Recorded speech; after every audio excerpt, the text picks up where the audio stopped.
Vozniki, ki želijo zapustiti avtocesto, namesto da bi se postavili v večkilometrsko kolono za tovornjaki, z nezmanjšano hitrostjo vozijo mimo.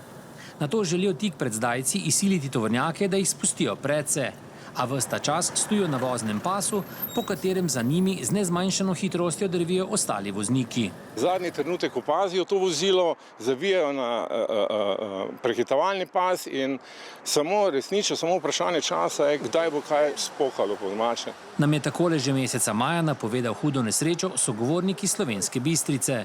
Do podobne nesreče je skorajda prišlo tudi danes, ko je voznik po sredini avtoceste prehiteval stoječe avtomobile. Sam menim, da glede na vse te zastoje je odgovor zelo jasen. Ni dovolj ukrepov, potrebno je še nekaj dodati in zagotovo več prisotnosti policije ali pa, upravljavcev cest in več informacij na vstopu v Slovenijo.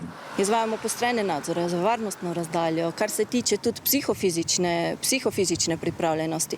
To govorim poleg alkohola, drog, govorim še o spočitosti. Na Darsu pa o očitkih na nezadostno avtocestno signalizacijo odgovarjajo, da vse delovne zapore postavljajo skladno z veljavnimi predpisi in da žal nesreč, zlasti tistih, ki so posledica trenutkov nepazljivosti, prehitre vožnje ali drugih dejavnikov, ni mogoče v celoti preprečiti.